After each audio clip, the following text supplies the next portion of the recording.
So hello my dear मेरे प्यारे कॉमियंस, कैसे हो यार आप सब। उम्मीद है सब होंगे मस्त बिंदास झकास। तो इस उम्मीद के साथ चलो भाई फिर निक्को भैया शुरू करेंगे आज अपनी रिंचा ग्राफ्टिक्स की क्लास। निक्को भैया आए हो, आज क्या खास लाए हो? तो देखो आज मैं आप सभी के लिए लेक्चर नंबर 5 लेकर आ गया हूं भाई। तो भैया जी लेक्चर नंबर 5 है। इससे पहले हमने चार्ज अगेंस्ट प्रॉफिट यानी लाभ के विरुद्ध व्यय या एप्रोप्रिएशन ऑफ प्रॉफिट, तो लाभ का विनियोजन हमने सीख लिया था। और अभ्यास प्रश्न पत्र 1 में हमने एक अच्छा सा सवाल किया था।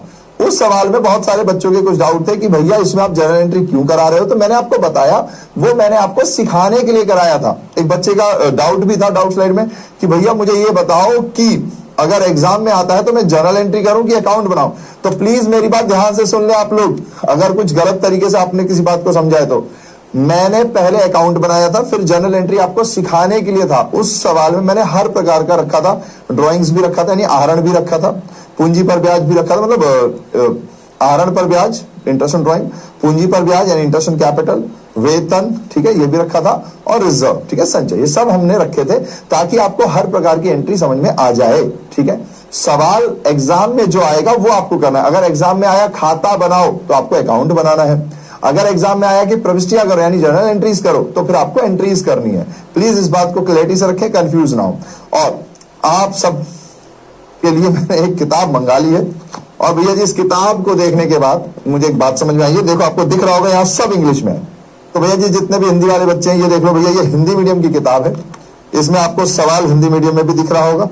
इसमें बहुत सारी चीजें हिंदी मीडियम में समझाई हुई है। तो यानी कि इंग्लिश मीडियम की किताब नहीं है, हिंदी मीडियम की किताब है। मैंने हिंदी के बच्चों की प्रॉब्लम समझने के लिए ही इसको किया है। ठीक है, इसलिए मैं लेकर आया हूं। ठीक है, हाँ जी सूरज जी ने लिख भी दिया है कि एसबीपीडी में कैपिटल अकाउंट से ही स्टार्ट होता है। मैं भी बात करता हूं एक एक करके। प्लीज मैं टीचर हूं ना यार, आप अपना सवाल रखें, मैं जवाब आपको दूंगा। तो देख लो भैया यहाँ अकाउंट इंग्लिश में बन रहा है। ठीक है जी, तो जितने भी हिंदी मीडियम वाले हैं भाई, मैं आपके साथ कोई गलत फलत नहीं कर रहा हूँ, कुछ भी नहीं हो रहा है ना, क्योंकि आप भी मेरे प्यारे बच्चे हो। जब आप मार्क्स लेकर आओगे, जब आप टॉप करोगे तो उम्मीद है कि आप मुझे बताओगे, है ना। तो भैया यहाँ मैंने आपको दिखा दिया है, हर जगह पर हिंदी इंग्लिश सब कुछ है। और क्वेश्चन नॉर्मली ये इंग्लिश में करते हैं। ठीक है, एनसीईआरटी में आप हिंदी में भी कर सकते हो, ऐसा कोई जरूरी नहीं कि आप इंग्लिश में करो, लेकिन नॉर्मली यही चीज चलती है, यही पैटर्न चलता है। तो अपनी क्लास का भी पैटर्न ऐसा ही होने वाला है। तो प्लीज किसी भी प्रकार से आपको ये नहीं सोचना कि ये नहीं हो रहा वो नहीं हो रहा। अब दूसरी चीज, एसबीपीडी बुक जो है हमारे पास, मैं ना इसमें हमेशा कंफ्यूज होता है। एसबीपीडी है, हाँ एसबीपीडी है, एसबीबीबीबी। ठीक है, इसमें कुछ टॉपिक ऐसे हैं जो कि 2-3 साल से अब आते ही नहीं है, ना वो सीयूटी में है ना आगे है, सीए में जरूर होंगे। जैसे कि मैं आपको फिर से बता देता हूं, हमारे पार्टनरशिप यानी साझेदारी जो होती है वो अनलिमिटेड होती है, यानी नुकसान कितना भी हो सकता है, उसकी कोई लिमिट नहीं होती। एक और साझेदारी फॉर्म होती है जिसको बोलते हैं लिमिटेड लायबिलिटी पार्टनरशिप। ठीक है जी, जिसमें आपका जो दायित्व होता है वो लिमिटेड होता है, बट वो हमारे कोर्स का हिस्सा नहीं है तो हम उसको नहीं करेंगे। ऐसे ही अब इसमें एक और पॉइंट है एसबीपीडी में, जो आप लोग बार बार मुझसे कह भी रहे हो, और कल के उसमें आया भी था कि भैया जी मुझे ये बताइए कि भैया कैपिटल अकाउंट तो एसबीपीडी में पहले दिया हुआ है, आपने वो तो पढ़ाया ही नहीं। जब मैं आपको पढ़ा रहा हूं तो हर एक चीज का एक सीक्वेंस होता है। ठीक है जी, हर किताब वाला, हर टीचर अपना एक सीक्वेंस फॉलो करता है। मेरा एक अलग सीक्वेंस है, मैंने आपको बताया, क्योंकि सीयूटी का एग्जाम का भी मैंने आपको दिखाया था कि सबसे पहले बनता है ट्रेडिंग अकाउंट, फिर बनता है पीएनएल अकाउंट, फिर बनता है पीएनएल एप्रोप्रिएशन अकाउंट। कई लोग ऐसा मानते हैं कि नहीं नहीं नहीं, पीएनएल एप्रोप्रिएशन नहीं, पार्टनर्स कैपिटल अकाउंट बनता है। उन सभी को, है ना, हमारे यहाँ बहुत सारे टीचर्स होते हैं, अलग अलग टाइप के होते हैं। तो मेरा ये मानना है भाई कोई किसी को कुछ भी करा, मुझे कोई दिक्कत नहीं। सर मैं आज पहली क्लास ले रही हूँ, तनिषा जी प्लीज फिर मेरी रिक्वेस्ट रहेगी कि पहले आप बाकी लेक्चर्स ले लीजिए, वरना हो सकता है कि आज की क्लास आपको समझ में ना आए। ठीक है, जितने भी नए लोग हैं, मैजेस्टिक जी वेलकम। ठीक है जी, सर क्या आज खाली क्वेश्चन ही पढ़ाई होगा? नहीं नहीं, क्वेश्चन के अलावा भी थ्योरी भी पढ़ेंगे अपन। ठीक है, अब हम एक एक चीज का ट्रीटमेंट पढ़ेंगे, है ना, कि इसका कैसे करना है, इसका कैसे करना है, वो सब सीखेंगे। तो ध्यान से समझना है ना। तो अब क्या होता था कि पहले मेरे पास इसका आंसर यही होता था भाई, जब तक आप प्रॉफिट एंड लॉस एप्रोप्रिएशन यानी कि लाभ हानि विनियोजन खाता नहीं बनाते, तब तक आपको कैसे पता कि किस पार्टनर को कितना कैपिटल मिलेगा, मिलेगा भी कि नहीं मिलेगा, आपको कैसे पता, है ना।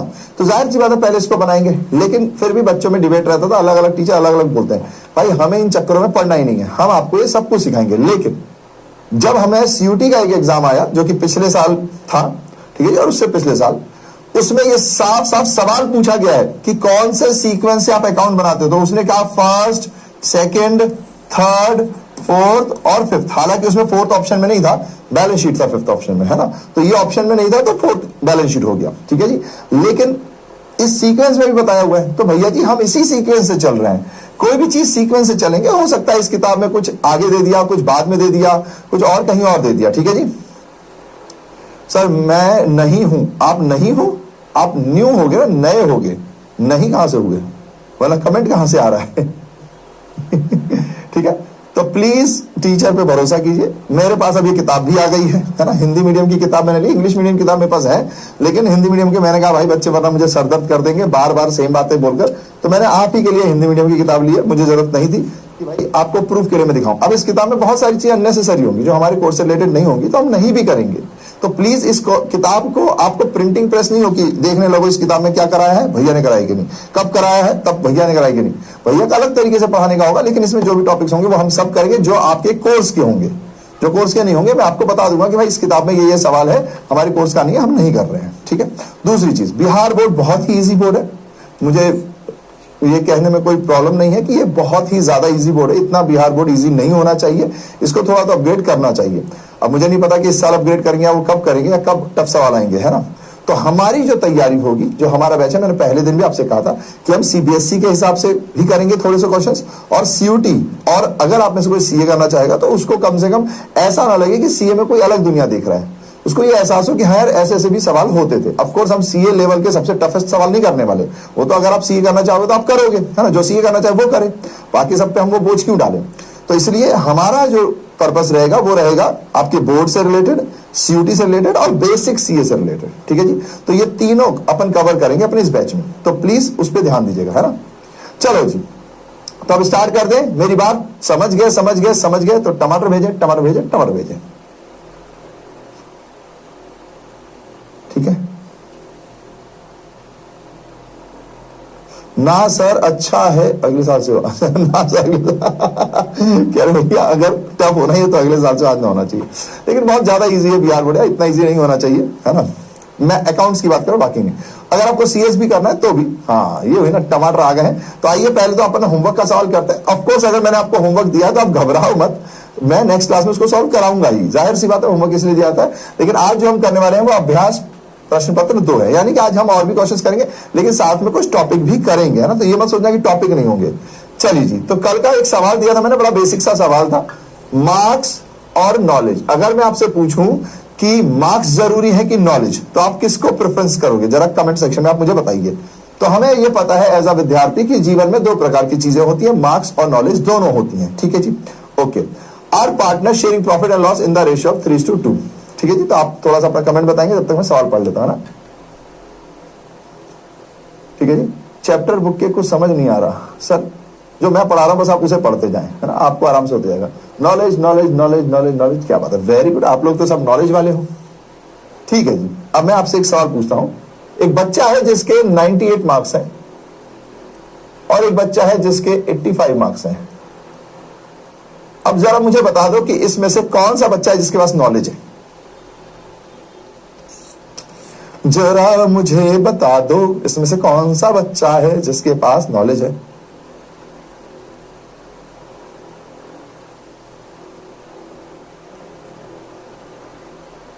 ठीक है, क्योंकि सभी ने नॉलेज लिखा है मोस्टली, मतलब मैंने जितना भी देखा रियलिटी में नॉलेज। ओके, अब कुछ आंसर आ गए, बोथ 98, 85, 98, 85। सच बात यह है कि निक्कू भैया इसमें से मैं नहीं पता कर सकता, सच आंसर देना। मालूम किसी ने भी सच्चा आंसर नहीं दिया। हमेशा ध्यान रखो, ये ट्रिक्स हैं जो मैं आपको सिखाना चाहता हूं। जीवन में आगे चल के आपको बहुत सारे डिसीजन लेने होंगे, वहां पर ये आपको क्षमताएं काम आएंगी जो मैं सिखा रहा हूं, ध्यान से सीखना। जब मैंने आपको बताया ही नहीं कि इन दोनों में से किसकी नॉलेज ज्यादा है, तो आपको कैसे पता किसकी नॉलेज ज्यादा है, आपको पता ही नहीं चल सकता। आपका आंसर ना 98 होना चाहिए ना 85 होना चाहिए, आपका आंसर होना चाहिए कि भैया इस पर हमें क्लैरिटी नहीं है। क्योंकि हमें क्लैरिटी नहीं है क्योंकि आपने बताया नहीं कि इसमें से मार्क्स किसके ज्यादा है, और आपने दोनों बच्चों के बारे में भी नहीं बताया। मैंने तो सिर्फ ये बोला ना, 2 स्टूडेंट है, एक के 98 मार्क्स है, एक के 85 मार्क्स है, तो इसमें मैं कैसे पता कर लूं कि भैया किसकी नॉलेज ज्यादा है। आप कुछ बच्चों के बारे में भी तो बताओ, कुछ ऐसी कहानियां, कुछ घटनाएं तो बताओ जिससे मैं ये जज कर पाऊं कि किसी की नॉलेज ज्यादा है या कम है। ठीक है जी, हाँ जी, बिल्कुल सही बात है, समझ में आई बात। तो इस तरीके से अपने विचारों को डेवलप कीजिए। अभी मैं और भी एग्जांपल्स दूंगा, अपनी क्लास बहुत लंबी लंबी चलेगी, है ना। तो मैं आपको ऐसे बहुत सारे एग्जांपल दूंगा जिससे आपके जीवन निर्माण में मदद होगी, जिससे आप किसी समय पे क्या डिसीजन लेंगे, है ना, किस तरफ आपका झुकाव होगा या किस तरीके से सोचकर आपको कोई डिसीजन लेना है, ये विकास भी आपका होगा। तो इसको ध्यान से समझें, ठीक है जी। अभी हमें नहीं पता इन दोनों में से किसकी नॉलेज ज्यादा है। अगर कोई एग्जाम्पल बताएंगे तो हम सोच पाएंगे। अब यही कंडीशन होती है जब कंपनी में कोई जॉब लेने जाता है। जब कंपनी में कोई जॉब लेने जाता है तो जॉब लेने वक्त सबसे पहले मंगाया जाता है सीवी, उसको बोलते हैं सर्कुलम वेटे, या फिर आप समझ लो अपना रिज्यूमे। तो वहां पर जब मेरे पास दो रिज्यूम आएंगे तो मैं देखूंगा इसके 98 इसके 85, मैं किसको प्रेफरेंस दूंगा? 98 वाले को। मैं सबसे पहले 98 वाले को ही बुलाऊंगा चाहे जो भी हो जाए, ठीक है जी। फिर मैं 85 वाले को बुलाऊंगा। ऑफ कोर्स क्योंकि मैं एक समझदार व्यक्ति हूं तो मैं ये देखूंगा कि यार इसने मार्क्स तो लाए हैं, पर क्या ये सच में पढ़ के लाया है या फिर होम साइंस करके लाया है जिसमें पता ही नहीं है सब्जेक्ट कौन से होते हैं। अब बिहार बोर्ड ऐसे ही करता है, मतलब टॉपर आ जाते हैं तो उनको सीधा टॉपर नहीं बनाता, उनका रिव्यू करवाता है, उनको बुलाता है, उनसे 2-4 सवाल पूछता है, फिर जब वो आंसर दे देते हैं तब कहते हैं हाँ भाई इसके पास नॉलेज है, और फिर वो टॉपर सर्टिफिकेट बांटते हैं। आपको पता होगा, नहीं पता तो आप ध्यान रखना, इससे बार भी हुआ है 2 साल से, जब से वो कांड हुआ है तब से यही हो रहा है कि भाई वो टॉपर्स को बुलाते हैं फिर उसके बाद देते हैं, ठीक है जी। तो यही पॉइंट है। अब क्योंकि मुझे ये चेक करना है कि भाई बंदे में नॉलेज है कि नहीं है, तो मैं क्या करूंगा भैया जी, मैं उससे 2-4 सवाल भी पूछूंगा, थोड़े घुमा फिरा के पूछूंगा। अगर मुझे पता चल गया कि इसने आंसर दिया तो ठीक है, इसके बाद नॉलेज भी है, मार्क्स भी है। अगर मान लीजिए इसने मार्क्स लाया लेकिन मैंने घुमा के सवाल पूछा, इसको नहीं बने, या ये उस तरीके का बच्चा नहीं दिख रहा है, तो मैं क्या करूंगा कि भाई इससे भी बात करूंगा, फिर मैं इससे भी घुमा फिरा के सवाल पूछूंगा। अगर इसने जवाब दे दिया तो ठीक है, नहीं दिया तो नहीं। अब अगर इसने भी जवाब दे दिया और इसने भी जवाब दे दिया तो आप किसको चूज करेंगे? आप चूज करेंगे इसको। अगर दोनों ने ही जवाब नहीं दिए और आपके पास 2 ही कैंडिडेट हैं तो फिर आप चूज करेंगे इसको। तो इसीलिए ऑलवेज रिमेंबर कि मार्क्स और नॉलेज दोनों चाहिए। इनिशियल स्टेज पे मार्क्स की इंपॉर्टेंस है। कभी भी अपने आप को 2 भागों में बांट देना। दुनिया पता क्या चाहती है कि आप या तो इधर जाओ या तो इधर जाओ। नहीं, मैं एक सवाल का जवाब खोजूंगा, उसमें अगर इधर की कुछ बात होगी तो ये भी जानूंगा, अगर इधर की कोई बात है तो ये भी जानूंगा। मैं एक धरे में बंटने वाला व्यक्ति नहीं हूं। जो सही गलत के पैमाने में मैं खोजूंगा, जो ज्यादा सही होगा मैं उस तरफ चला जाऊंगा, लेकिन खोजूंगा जरूर। तो ये दोनों ही चीजें आपके लिए जरूरी हैं। और इनिशियल स्टेज पर आपके मार्क्स जरूरी होते हैं क्योंकि वो आपको सबसे पहला प्रेफरेंस दिलाते हैं। ऑफ कोर्स अगर कोई रट के ही सिर्फ पास हुआ होगा तो वो नॉलेज राउंड में, वो इंटरव्यू राउंड में फेल हो जाएगा, और फिर वहां पर जिसके काम मार्क्स हैं लेकिन उसके पास नॉलेज ज्यादा है तो वो फिर वहां सेलेक्ट हो जाएगा। लेकिन अगर किसी के मार्क्स ज्यादा और नॉलेज भी ज्यादा है तो आप क्या कर लोगे? तो इसलिए हम जो कोशिश करेंगे, हम कोशिश करेंगे कि हमारे पास मार्क्स भी हो, नॉलेज भी हो। हम क्यों किसी चीज में पीछे रह जाएं? और इसी के लिए ये सवाल आया है और यही प्यारा सा ज्ञान अपने साथ लाया है। ठीक है जी। तो मार्क्स और Knowledge are partner sharing profit and loss in the ratio of 3:2। Marks is a non working partner. ठीक है, नॉन वर्किंग का मतलब क्या होता है कि ये काम नहीं करता, ये सिर्फ पैसे लगा देता है। इसको non working partner, sleeping partner भी बोलते हैं, लेकिन टाइप्स ऑफ पार्टनर आपके कोर्स में नहीं है तो कोई दिक्कत नहीं, इतना ध्यान रखें। अच्छा भैया, अगर ये काम नहीं करता तो इसे कुछ देंगे नहीं? क्या देंगे, है ना। ऐसा जरूरी नहीं है कि जो पार्टनर काम नहीं करता उसको कुछ नहीं देते, है ना। अगर कोई पैसे लगा रहा है तो भी, क्योंकि पार्टनर किसी भी रूप से हो सकता है। मान लो मेरे पास दिमाग ज्यादा है, किसी के पास पैसे ज्यादा है, तो हम दोनों ने पार्टनरशिप कर ली। वो पैसे लगाता है, मैं दिमाग लगाता हूं, और मिलकर हम फायदा कमाते हैं। ठीक है जी, ओके जी।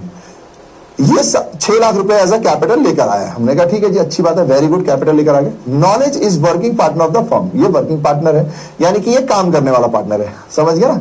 मार्क्स आपको फर्स्ट प्रेफरेंस दिलाता है, कैपिटल आपको लगा दी उसने, लेकिन नॉलेज है जो सारा काम कर रही है। समझ गया ना। तो ये एक क्वेश्चन है जो बहुत अच्छे तरीके से आपको जीवन के बारे में भी समझाता है। Working partner of a firm, the partnership deed provides interest on capital 6% per annum.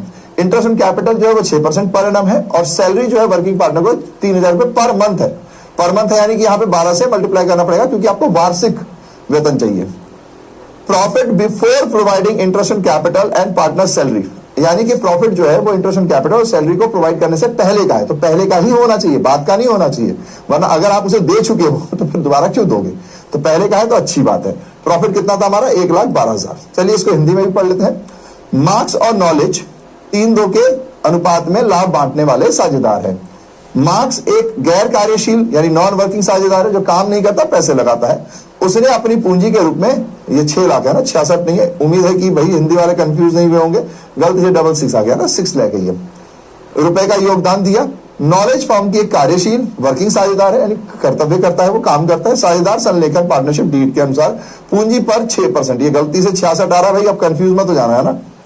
6% है, प्रति वर्ष की दर से ब्याज और प्रत्येक कार्यशील साझेदार 3,000 रुपए प्रति माह, 3,000 रुपए प्रति माह यानी 12 से मल्टीप्लाई करो तो 36,000 देने का प्रावधान है। 31 मार्च 2024 को समाप्त होने वाले वर्ष के लिए पूंजी पर ब्याज साझेदार के वेतन का प्रावधान करने से पूर्व फर्म का लाभ 1,12,000 है। हमने कहा ठीक है जी, तो आइए इसको कर लेते हैं। तो क्योंकि ये होमवर्क था तो मैं इसको बना के ही लाया हुआ हूं। आपका नेट प्रॉफिट है 1,12,000 रुपए, ठीक है जी। नेट प्रॉफिट यानी कि आपका लाभ जो है ना, पूरा शुद्ध लाभ। फिर उसमें आपने सबसे पहले क्या किया, आईओसी, ये इंटरेस्ट ऑन कैपिटल है। देखो शॉर्ट में हम इसलिए लिखते हैं क्योंकि फिर लिखने में टाइम लगता है, हमारा कंसेप्ट समझाना है ना, और आपको कैसे सवाल करना है वो समझाना है। तो इसलिए कई बार हम शॉर्ट यूज करते हैं, आपने देखा भी होगा बहुत लोग शॉर्ट वर्ड यूज करते हैं। तो मैं इसका इंग्लिश बता देता हूं, IOC interest on capital, Hindi में पूंजी पर ब्याज, ठीक है जी, ओके। मार्क्स को 6 लाख पे 6% था, तो 6 लाख पे 6% यानी 36,000। हाँ जी भैया 36,000। फिर नॉलेज की सैलरी थी 3,000 रुपए पर माह, पर पूरे साल का निकालना पड़ेगा, तो 3,000 इंटू 12 कर देंगे तो यहां आ जाएगा। अच्छा, ईयर एंडेड कब का है, 31 मार्च 24 का, तो यहां पे आप लिख दोगे 31 मार्च 24, ठीक है, बड़ा सिंपल सा काम है। हाँ जी भैया जी। फिर हमारे को दिख रहा है कि भैया इस तरफ पे टोटल कितना है, 1,12,000, इस तरफ पे इन दोनों का टोटल कितना हो गया, 36 और 36 72,000। तो यानी कि यहाँ पे कुछ बच गया। अब बच गया तो उसे हम क्या कहते हैं, प्रॉफिट, जो पार्टनर में बटेगा।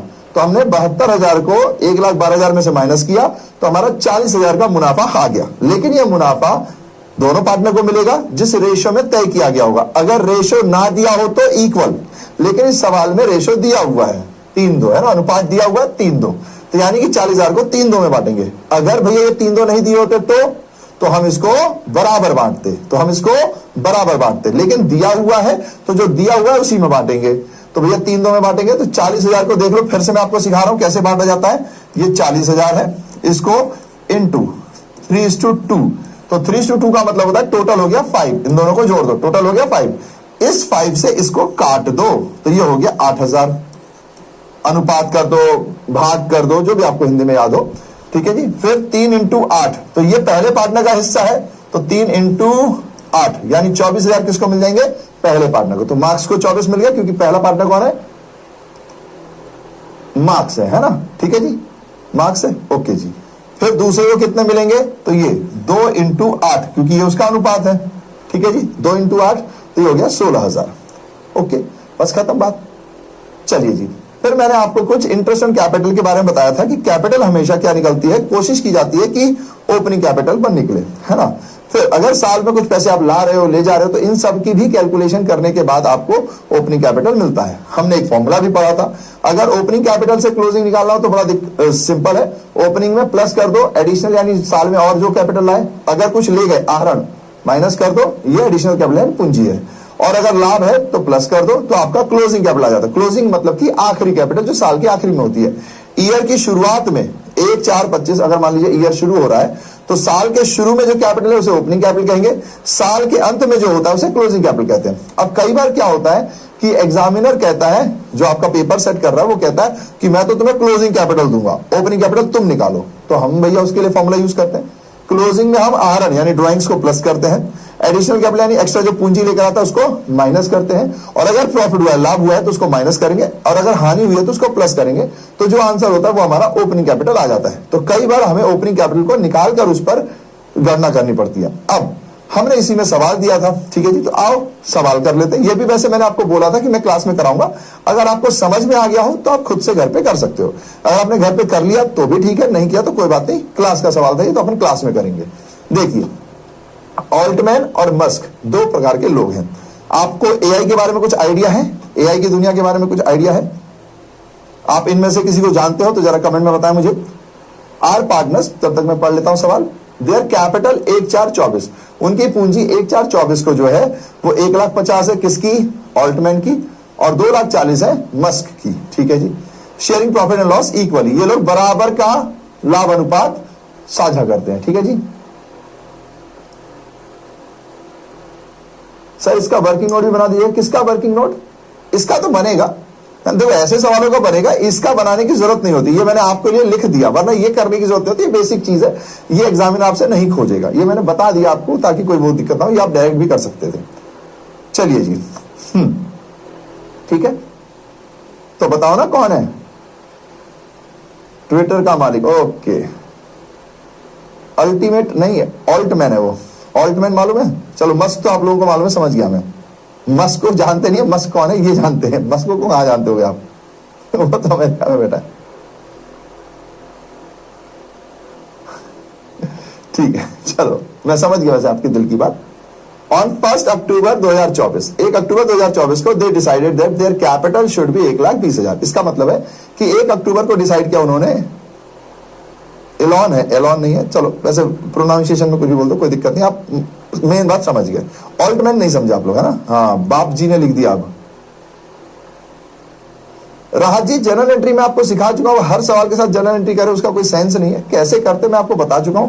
प्लीज खुद से भी कुछ चीजें करना सीखे। एक चीज मैं आपको बताता हूं, अगर आपको स्मार्ट आदमी बनना है तो खुद से चीजें करनी आनी चाहिए। मैंने आपको कॉन्सेप्ट सिखा दिया, अब इसकी एंट्री क्या होगी? Net profit account debit to PL appropriation. अगर इधर की चीज है तो ये डेबिट, ये क्रेडिट। अगर इधर की एंट्री करनी है तो profit and loss account debit to IOC Marks, profit and loss account debit to Knowledge salary, profit and loss account debit to M to K यानी मार्क्स ऑन नॉलेज। एंट्री यार हर question में entry नहीं होगी। देखो जब आप class में होते हो तो प्लीज इस बात को समझें कि आपको चीजें करनी है, मैं आपको सिखाऊंगा। अगर मैंने एक बार आपको सिखा दिया कि पानी ऐसे उठा के ऐसे पीते हैं, बार बार थोड़ी दिखाऊंगा कि ऐसे पीते हैं ऐसे पीते हैं। एक बार सिखा दिया ना, अब उसकी जगह मैंने जूस डाल दिया तो अब जूस नहीं उठा के पी पाओगे। समझ रहे हो? लॉजिक को समझना है ना, ऐसे नहीं करना।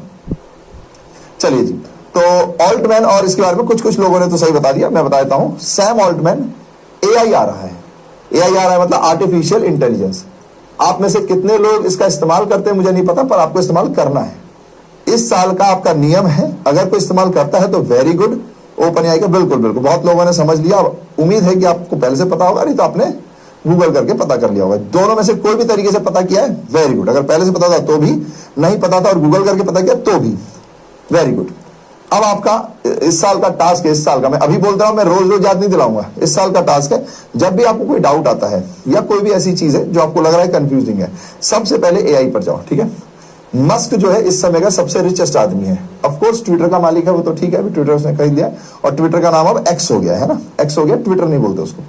मस्क इस समय का सबसे रिचेस्ट और सबसे डेंजरस प्रोजेक्ट में, डेंजरस नहीं कहना चाहिए, सबसे रोमांचक प्रोजेक्ट कह सकते हैं अपन से, कि इसको किसी भी हालत में मार्स में जाना है और ये सर्च करना है कि क्या मार्स में जीवन पॉसिबल है। बट उससे भी बड़ी बात, ये जो इस समय आविष्कार खोज रहा है वो हमारी सोच से भी परे है, मतलब ये बहुत आगे हमारी सोच से। इसके पास पूरी टीम है, इसके पास बहुत पैसा है, और अगर इसने वो चीजें खोज ली तो शायद हमारे जीवन में अच्छा होगा बुरा होगा ये नहीं पता, लेकिन कुछ नया जरूर होगा, कुछ दिलचस्प होने वाला है। ऑल्टमैन ऑफ कोर्स जो आप लोगों को पता ही है, कई लोगों ने बता भी दिया, एक चैट जीपीटी करके एआई है, आर्टिफिशियल इंटेलिजेंस, उसको उसने बनाया मतलब ओनर तो उसके अलग अलग होते हैं, कंपनी अलग अलग केस है, लेकिन चैट जीपीटी जो है वो जाना इसी के नाम से जाता है। इसका पूरा नाम है सैम ऑल्टमैन। आर्टिफिशियल इंटेलिजेंस यानी कि ऐसी चीजें जो कि आप अभी तक क्या करते थे, आप किसी टीचर से पूछते थे, आप कुछ और चीजें करते थे, तो उसमें एआई आपको खुद ही करके दे देगा। जैसे आप में से बहुत सारे लोग होंगे जिनकी हिंदी अच्छी होगी, उनको इंग्लिश नहीं आती होगी, तो आप हिंदी में उस सेंटेंस को लिखिए, एआई जो है वो उसको इंग्लिश में जनरेट करके दे देगा, और वो भी ऐसे कि उसमें कोई गलतियां नहीं होंगी ग्रामर रामर की। ऐसे ही अगर कोई इंग्लिश की लाइन आपको समझ में नहीं आ रही है तो आप उसको चैट जीपीटी को दीजिए और बोलिए सरल भाषा में इसको समझाइए, तो वो सिंपल इंग्लिश में भी समझा देगा। अगर आप कहोगे हिंदी में समझाओ तो हिंदी में भी समझा देगा। तो ये फायदा है, तो इन चीजों को आपको सीखना है। कई लोग ऐसा कहते हैं कि एआई आने के बाद जॉबें चली जाएंगी। देखो कभी भी ऐसा नहीं होता कि जॉब चली जाएगी, क्योंकि अगर जॉब चली जाएगी तो लोग ही गायब हो जाएंगे, मार्केट मच जाएगी। बस जॉब को करने का तरीका बदल जाएगा। जैसे पहले हम पढ़ाते थे तो पेन कॉपी से पढ़ाते थे, फिर उसके बाद मतलब पहले अपन क्या करते थे, ब्लैक बोर्ड होता था, व्हाइट कलर का चौक होता था, उससे लिख लिख के पढ़ाते थे टीचर्स, है ना। फिर धीरे धीरे उस पर ग्रीन बोर्ड भी आ गया, ग्रीन बोर्ड के ऊपर आ गया, फिर उसके बाद एक और व्हाइट बोर्ड आ गया जिसमें मार्कर से पढ़ाते थे, तो बीच में मार्कर चालू हो गया। मैंने चौक से भी पढ़ाया है, मैंने मार्कर से भी पढ़ाया है। फिर उसके बाद टैब आ गया, तो कई लोग टैब से पढ़ाते थे, पेन टैब कहते थे उसे, तो पेन टैब से अभी भी कई लोग पढ़ाते हैं। ऐसे साइड में वो बैठे रहते हैं, ऐसे पढ़ते हैं और यहाँ से चीजें चल रही होती है, यहाँ लिख रहे होते हैं, मतलब स्क्रीन जब आपको दिखेगी तो ऐसे स्क्रीन होगी, साइड में टीचर बैठा हुआ दिखता है, ठीक है। ये पेन टैब की पढ़ाई होती है।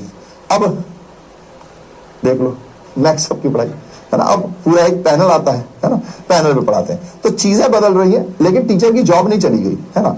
जिस टीचर ने डेवलप नहीं किया अपने आप को, उसके थोड़ी सी दिक्कत आई, जो आज भी चौक पे, लेकिन जीवन में आज भी देखो बहुत सारे गांव में लोग चौक से ही पढ़ रहे हैं। जहां पे वो रिसोर्स नहीं पहुंच पाया है, वहां पर लोग अभी भी पुरानी पद्धति अपना रहे हैं। तो कोई भी चीज गायब नहीं होने वाली है, लेकिन बदलने वाली है। तो अगर जितनी जल्दी आप एडॉप्ट कर लोगे, जितनी जल्दी आप अपने आप को बदल लोगे, अपनी नॉलेज को चेंज कर लोगे या अपनी चीजों को बदल लोगे, उतना आपके लिए बेनिफिशियल हो जाएगा, ठीक है जी। बस इतनी सी बात है। तो यही आप इन सवाल में ये दो आए हैं और यही बात अपने साथ लाए हैं कि एआई आ रहा है, उसको जरूर सीखिए, उसको अपना दोस्त बनाइए।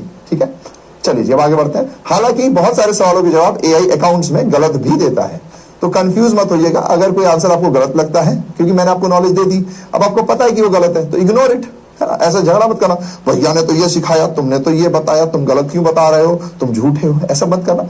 एआई की अपनी लिमिटेशन है, कई जगहों पर वो अभी रॉन्ग है, ठीक है, बट मोस्टली जगहों पे सही है। जैसे हिंदी को इंग्लिश में कन्वर्ट करना, इंग्लिश को हिंदी में कन्वर्ट करना, ये थोड़ा वो ज्यादा अच्छा कर रहा है, तो ये काम तो आप कर सकते हो। लेटर लिखना, है ना, अब उसे प्रेम पत्र मत लिखवाने लगना, वरना हमारे निम्बूस क्या कहेंगे, यार पत्र लिख ही रहा है, मुझे उतने अच्छे से नहीं लिखना था। Hey AI, please write a love letter for me, Phaguniya को देना है मुझे।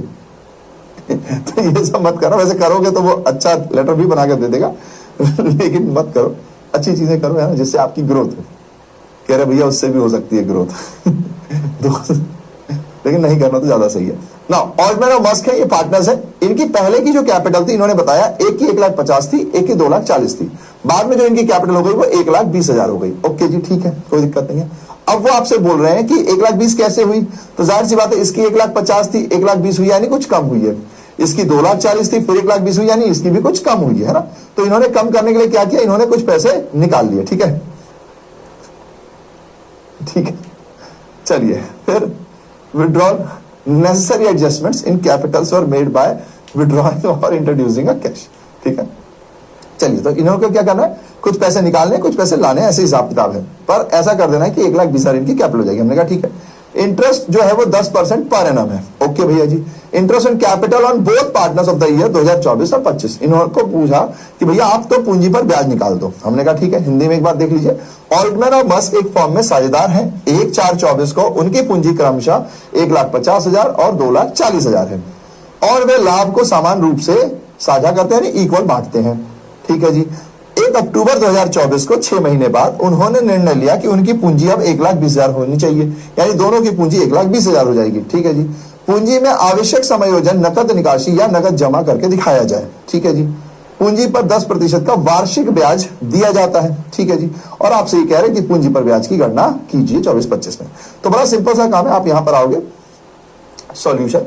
प्लीज मैं इसको इंग्लिश में लिखने वाला हूं, मैंने आपको दिखा दिया कि आपकी किताबों में भी इंग्लिश में सॉल्व किया गया है। तो हिंदी वाले प्लीज आप अपने हिसाब से लिख लीजिए, अगर आपको प्रॉपर हिंदी में लिखनी है तो सबसे पहले है ऑल्टमैन, यहां पे आ जाएगा।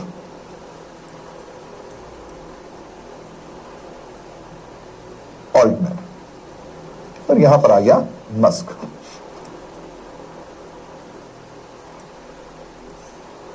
ठीक है जी, डन है।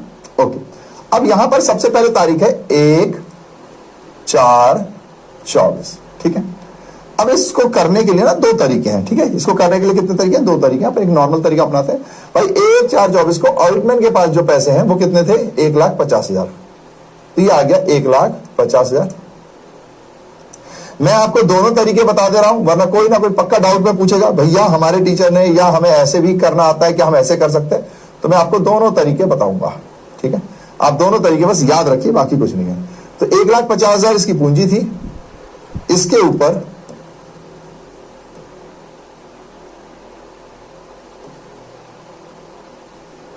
ठीक है, इसके ऊपर 10% वार्षिक ब्याज,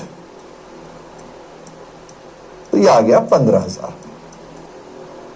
ठीक है भैया जी, 15,000 आ गया। मैंने कहा हाँ जी बिल्कुल सही है, 15,000 आ गया।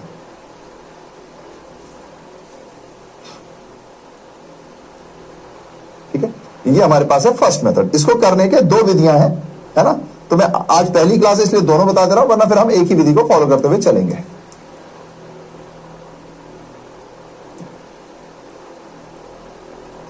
चलिए जी, ठीक है भैया जी। अब ध्यान से समझना, इनके पास 1,50,000 रुपए थे। हाँ जी, फिर अब ध्यान समझना, 1 अक्टूबर 24 को इन्होंने कहा कि अब हमारा जो पूंजी होगी वो 1,20,000 होगी। तो अगर मेरे पास 1,50,000 है तो अब मेरे पास पूंजी 1,20,000 होने वाली है, यानी 30,000 रुपए मैंने निकाल लिए, है ना। मेरे पास ये देखो, ये दोनों को मिला के 1,50,000 रुपए है। अब मुझे आगे चल के 1,20,000 करना है, तो मैंने ये 30,000 निकाल दिए। 30,000 निकाल दिए, हाँ जी ब्याज निकाल दिए। तो इस 30,000 पे ब्याज निकालो और उसको माइनस कर दो, तो ये 30,000 आएगा। 30,000 पे 10%, 10/100, लेकिन कितने महीने के लिए भैया? ये आपने कब निकाले हैं, ध्यान से समझना, कितने महीने के लिए भैया? ये आपने निकाले हैं 1 अक्टूबर 2024 को।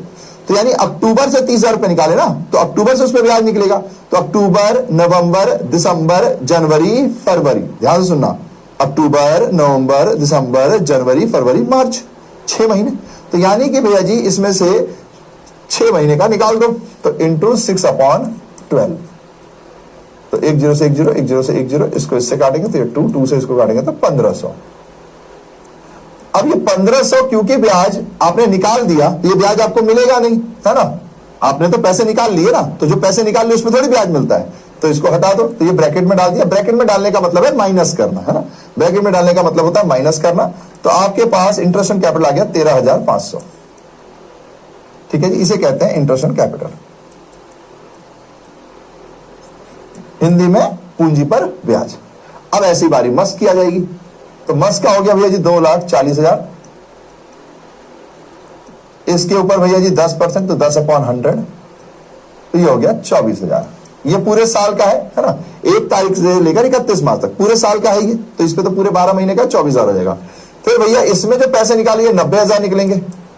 90 नहीं, 1,20,000, सॉरी, 1,20,000 का इसमें से हमने पैसा निकाल दिया। तो 10/100 इंटू 6/12, तो ये आएगा 2 0 से 1 0 1 0, इसको इससे काटेंगे 2 से इसको काटेंगे तो 6,000। यानी कि 6,000 आपने इसमें से माइनस कर दिया। तो ये हो गया interest on capital 18,000। Simple sober तरीका है। ठीक है जी, समझ में आ गया? तो टमाटर भेज दो भैया, टमाटर भेज दो भैया। टमाटर वाह टमाटर, लेकिन भैया महंगे हो गए हैं। अरे इमोजी में थोड़ी महंगे हुए होंगे रे, भेज तो भाई। सेकंड मेथड, हाँ जी। अरे नेहा नहीं है, वो निहाल है, मत करो, मैसेज मत करो, फंस जाओगे। हाँ जी, ठीक है। अच्छा, इसको करने का दूसरा तरीका भी होता है। आपको जो इजी तरीका लगे आप उसको अपना सकते हो। मैं नॉर्मली दूसरे तरीके को अपनाना ज्यादा फायदेमंद समझता हूं। पहला तरीका बच्चों को ज्यादा इजी लगता है, मतलब बच्चे पहला तरीका ज्यादा अपनाते हैं।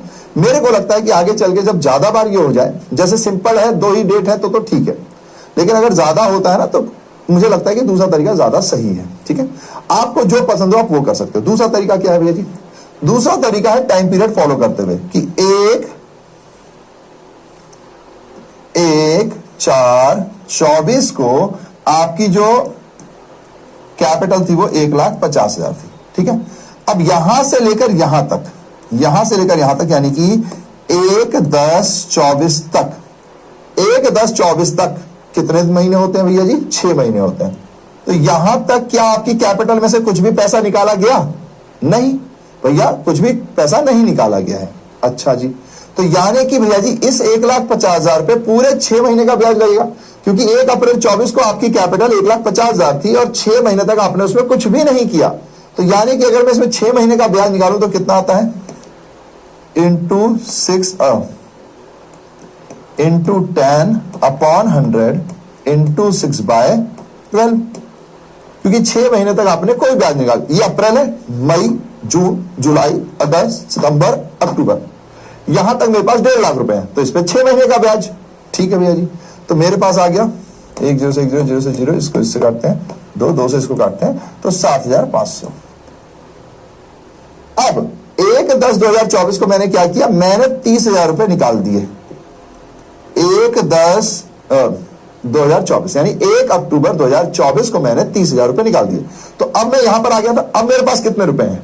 मैंने 30,000 निकाल दिए, तो अब मेरे पास 1,20,000 रुपए। तो अगले 6 महीने के लिए मेरे पास कितने? 1,20,000 रुपए। तो मैं 1,20,000 रुपए ब्याज निकालूंगा।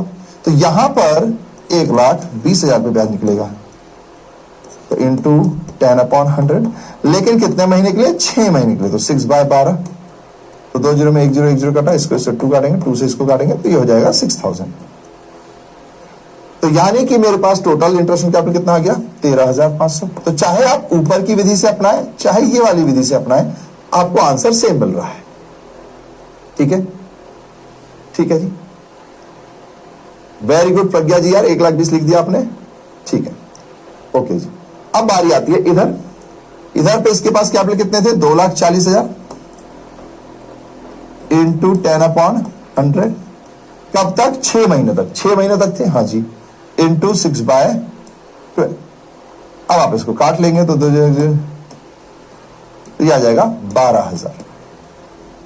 यानी कि भैया अगर मैं दूसरी मेथड अपनाऊं, ठीक है जी, तो मेरे पास इससे आगे 12,000। हमने कहा हाँ जी बिल्कुल ठीक है 12,000।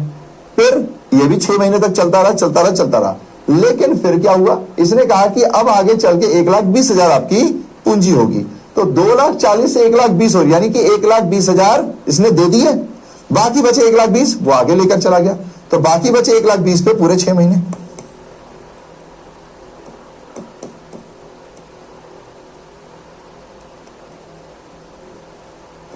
तो कितना हो जाएगा 6,000। तो ये आ गया 18,000। तो चाहे आप पहला मेथड अपनाएं चाहे आप दूसरा मेथड अपनाएं, दोनों से आंसर सेम आएगा। ठीक है, बिल्कुल सही। ठीक है, सेकंड वाला ज्यादा इजी। ओके, ये वाली मेथड कब ज्यादा सही होती है, जब आप बीच में ड्राइंग्स ले आओ, फिर बीच में कैपिटल ले आओ, फिर तो दोनों ही मेथड से आंसर तो सेम आते हैं भाई, कोई घबराने की बात नहीं है, दोनों ही मेथड से आंसर तो सेम आते हैं। अब ये आपकी मंशा है भाई, आप कौन सा इस्तेमाल करना चाहते हो। बस दो चीजें आपको याद रखनी पड़ेंगी। अगर आप इस मेथड को अपनाते हो तो जब जब आपने पैसा निकाला है तो उसकी कैलकुलेशन करके आपको माइनस करना पड़ता है, माइनस करना पड़ता है। यहां माइनस का साइन नहीं लगाया था ना, माइनस करना पड़ता है। ये ब्रैकेट का मतलब माइनस होता है, ठीक है जी, या तो आप माइनस का साइन लगा दो या ब्रैकेट लगा दो, ठीक है जी।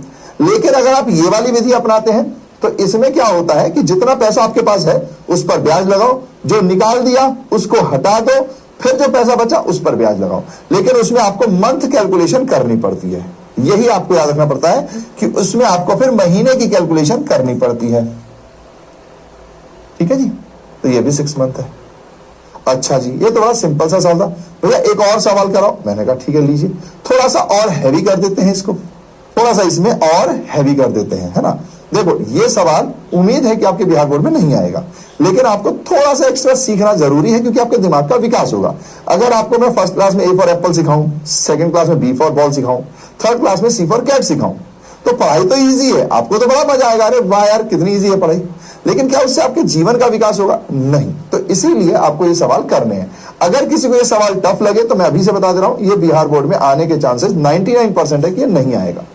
ठीक है, लेकिन आपको पता होना चाहिए क्योंकि मुझे आपके दिमाग को विकसित करना है, वो भी एक पॉइंट है ना। और दूसरे बोर्ड वालों को ये सवाल आता है, जब दूसरे बोर्ड वाले ये सब सवाल सीख जाएंगे 12th क्लास में और आप नहीं सीखोगे तो आगे चल के फिर आप पीछे फील करोगे।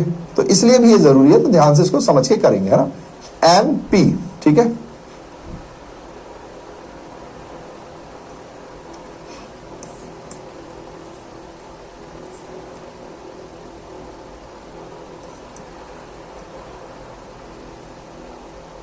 अच्छा, अब ध्यान देना कि कभी कभी ना हो सकता है हिंदी में अगर कुछ मिस्टेक होगी तो इंग्लिश वाले को देख के फिगर ठीक कर लेना, है ना। ऐसा ना हो कि आप कंफ्यूज हो जाएं।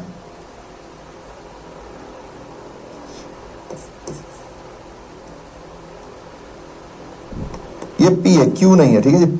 M और P है, Q है ही नहीं, ठीक है। तो ये P है। चलिए जी, तो M और P दो लोग हैं भैया जी। Partner sharing profit and loss in the ratio of 3:2। MP मालूम है ना कौन होता है? मेंबर ऑफ पार्लियामेंट, है ना। अच्छा, ये मालूम है ना।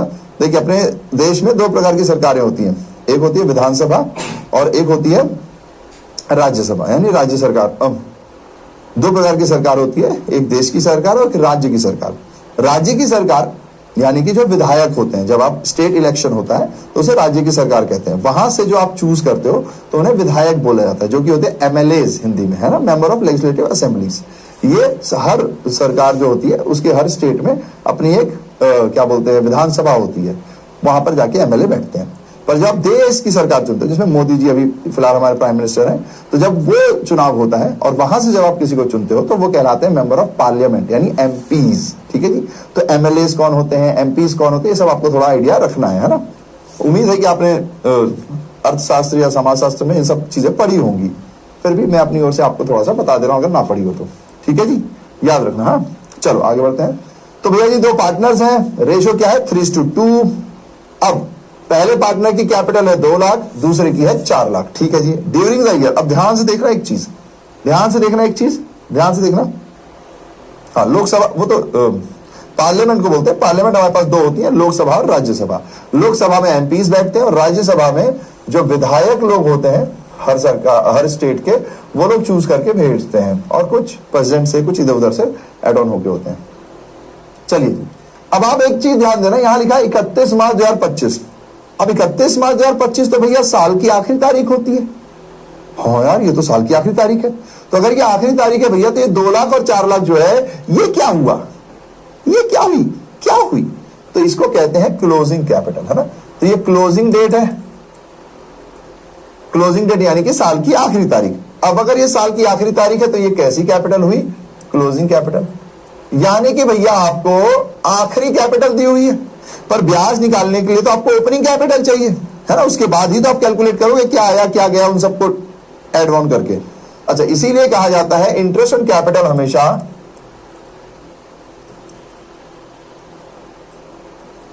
हमेशा इफेक्टिव कैपिटल पे निकाला जाता है।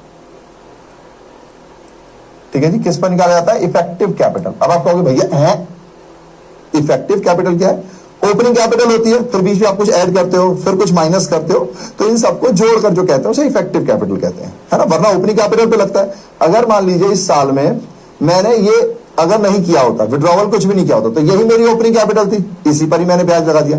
लेकिन क्योंकि मैंने कुछ विड्रॉ किया तो मैंने माइनस किया, विड्रॉ मतलब ड्रॉइंग्स किया तो मैंने माइनस किया, है ना।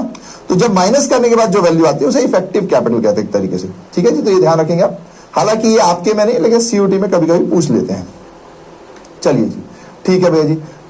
अब अगर ये क्लोजिंग कैपिटल है तो इसका मतलब फॉर्मूला याद आ जाना चाहिए दिमाग में। क्लोजिंग कैपिटल, ड्रॉइंग्स प्लस करेंगे, एडिशनल कैपिटल माइनस करेंगे, प्रॉफिट होगा तो माइनस करेंगे, नुकसान होगा तो प्लस करेंगे, हाँ तब ओपनिंग कैपिटल दिमाग में ऊपर में जाना चाहिए। ठीक है जी।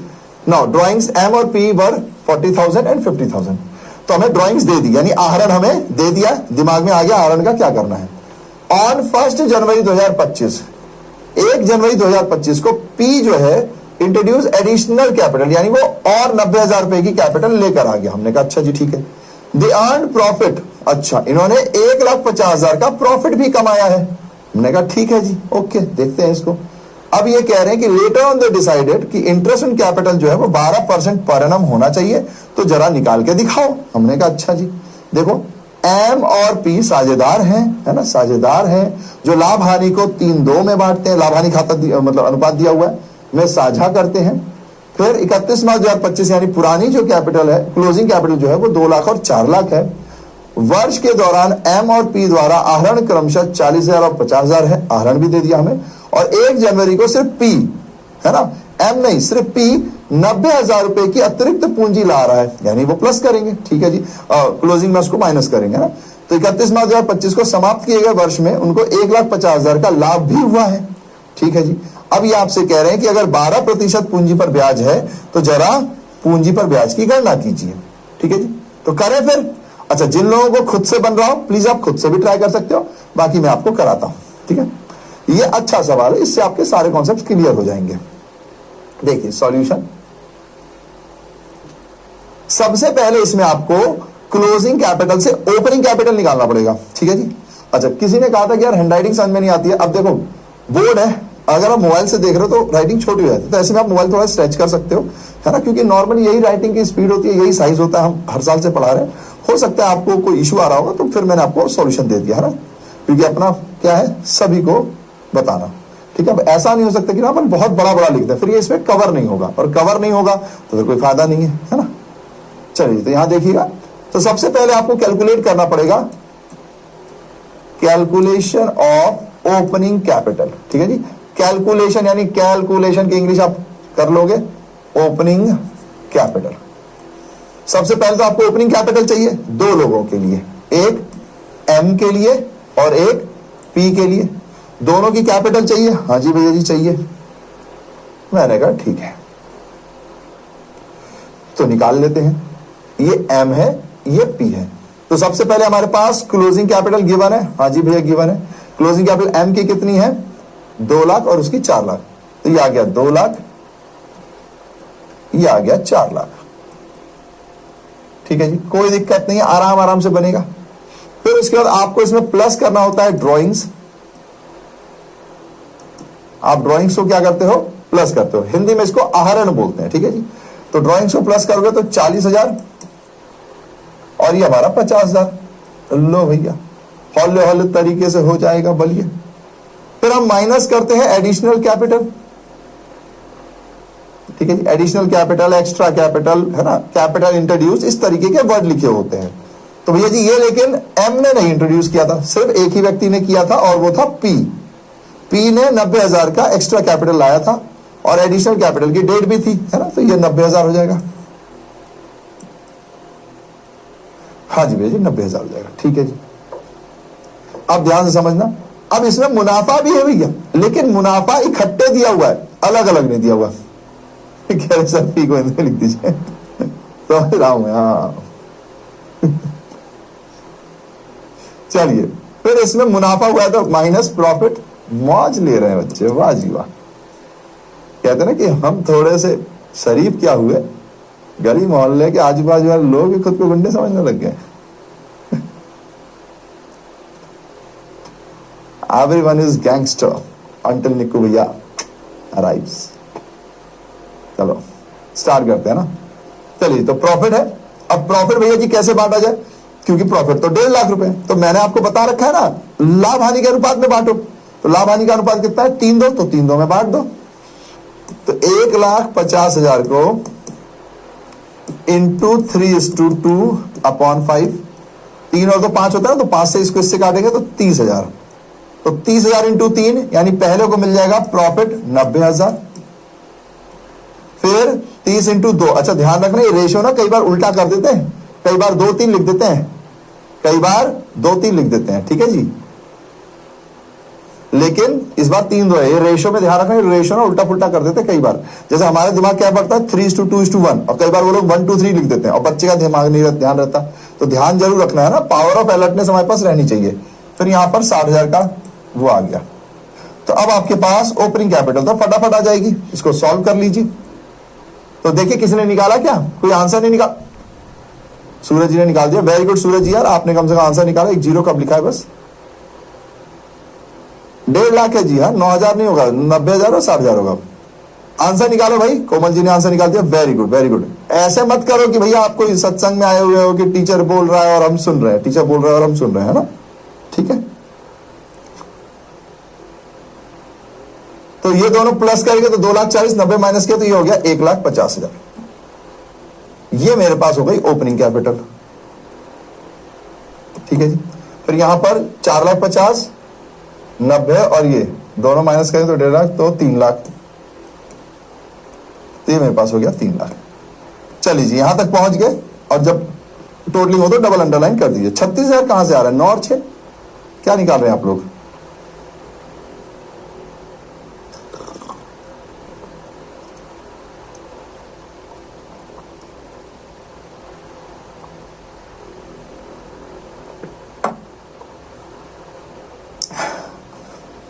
हाँ जी सर, जल्दी जल्दी के चक्कर में आंसर गलत है। ओके ओके, कोई बात नहीं कोई बात नहीं, आप समझ गया। मेन चीज है आप समझ जाओ, और अगर कभी गलती करो प्लीज मिस्टेक कॉपी बना लेना। अगर कभी गलती करो तो आप उसको देखकर याद रखो कि गलती हो गई है, और नहीं हुई तो कोई बात नहीं। कई बार हम भी लिखते लिखते इधर का उधर कर देते, इट्स ओके।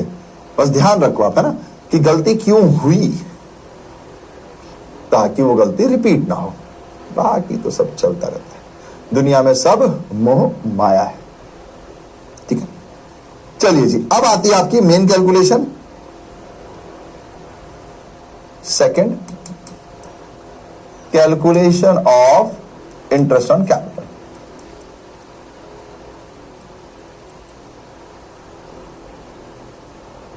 तो भैया जी पूंजी पर ब्याज को कैसे कैलकुलेट किया जाए, तो सबसे पहले है एम, फिर है पी। अब देखिएगा एम की ओपनिंग कैपिटल कितनी है भैया जी, 1,50,000, तो ये आ गया 1,50,000 इंटू पूरे साल का। ओपनिंग कैपिटल में तो पूरे साल का लगता है, ये ओपनिंग कैपिटल है ना, दिख रहा है ना आपको ओपनिंग कैपिटल, तो पूरे साल का 12% है तो 12/100, तो ये आ गया 18,000, ठीक है जी। तो इसका आंसर हो गया 18,000, वेरी सिंपल। 2 जीरो से 2 जीरो काटोगे, इससे आप कैलकुलेट कर लेना। अब पी का ओपनिंग कैपिटल कितना है भैया जी? 3 लाख, तो ये रहा 3 लाख इनटू भैया जी ओपनिंग कैपिटल जो है वो 3 लाख है। अब इसमें कितने महीने का और, तो ओपनिंग कैपिटल पे अगर आप चाहो तो डेट वाइज वाला भी कैलकुलेशन कर सकते हो, ऐसे भी कर सकते हो। तो इस पर 12%, तो 12/100, 2 जीरो 2 जीरो, तो ये आ गया 36,000। ये शायद जो लोग 36,000 लिख रहे थे, ये लिख रहे थे क्या 36,000? ठीक है, चलिए अब आते हैं बारी आगे। लेकिन अब आपको एक चीज ध्यान देनी पड़ेगी, पी के केस में भैया एडिशनल कैपिटल भी आया है, एडिशनल कैपिटल भी आया है, यानी कि इसकी ओपनिंग कैपिटल तो 3 लाख थी, लेकिन ये और कैपिटल भी लेकर आया। और कैपिटल कितनी लेकर आया? तो भैया ये रहा 90,000। ये और कैपिटल भैया 90,000 लेकर आया, यानी कि 90,000 पे भी ब्याज कैलकुलेट होगा, है ना। 90,000 लेकर आया तो 90,000 पर भी तो ब्याज कैलकुलेट होगा। लेकिन 90,000 कब लाया? क्योंकि जब लाया तब से लेकर 31 मार्च, इतना ही तो होगा कैलकुलेट। तो आप देखिए कब लाया थे 90,000 रुपए, तो लिखा हुआ है 1 जनवरी 2025 को 90,000 रुपए लाया। तो यानी कि जनवरी से मार्च, तो जनवरी फरवरी मार्च 3 महीने की कैलकुलेशन। हाँ जी भैया जी, तो ये देखिए यहाँ पे 3 महीने की, तो 12% 12/100, लेकिन भैया सिर्फ 3 महीने, तो 3/12, तो 12 से 12 कट गया, 2 जीरो से 2 जीरो कट गया, तो इसको जोड़ेंगे तो 9 27, तो 2,700, तो ये आ जाएगा हमारे पास 38,700। इसकी कैपिटल आ जाएगी 38,700 और इसकी कैपिटल आ जाएगी इंटरेस्ट कैपिटल 18,000। आई बात समझ में? एम का 18 बिल्कुल ठीक, कोमल जी ने निकाल दिया, ऊपर भी किसी ने निकाला था, नाम ऊपर चला गया आपका। ठीक है, चलिए तो बता दीजिए यहां तक डन है जी।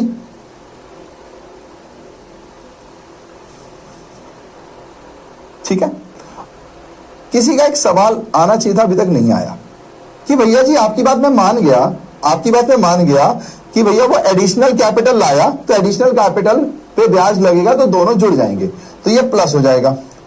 लेकिन एक और पॉइंट है भैया मेरे दिमाग में, एक और पॉइंट मेरे दिमाग में आ रहा है, क्या कि भैया सुनो, मैंने कहा हाँ, अरे भैया ये ड्राइंग भी तो हो रहे हैं, और ड्राइंग्स का मतलब होता है पैसे निकाल के ले जाना, तो इस पर भी तो ब्याज कैलकुलेट करके माइनस करोगे, इस पर भी तो ब्याज कैलकुलेट करके माइनस करोगे ना। अगर भैया वो कैपिटल में से कुछ पैसे ले गया तो उस पर भी तो ब्याज लगाओगे और वो ब्याज माइनस करोगे। जैसे याद करो भैया पिछला क्वेश्चन था, पिछले क्वेश्चन में आपने ये माइनस किया था ना, ब्रैकेट लगाया था, ये देखो माइनस किया था ना, ब्रैकेट लगाया था, तो इस बार भी माइनस करना चाहिए, इस बार क्यों नहीं कर रहे हो?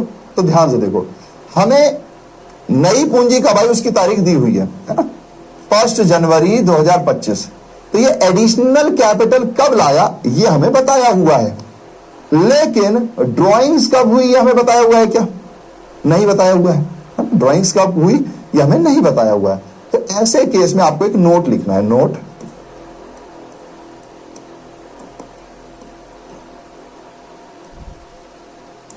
व्हेन डेट ऑफ, मैं थोड़ा सा ना इंग्लिश में लिख देता हूं ताकि दोनों लोगों के लिए फायदा हो जाए ना, ताकि कोई हिंदी और कोई इंग्लिश वाला किसी को भी कोई प्रॉब्लम ना हो। जब डेट ऑफ ड्राइंग यानी कि ड्राइंग की तारीख, आहरण की तारीख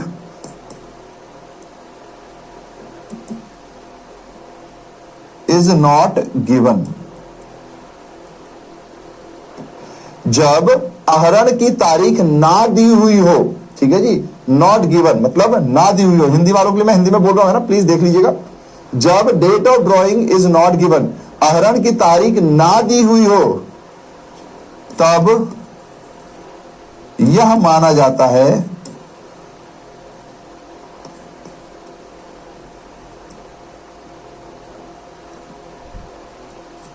कि ड्राइंग्स लास्ट डेट, आखिरी तारीख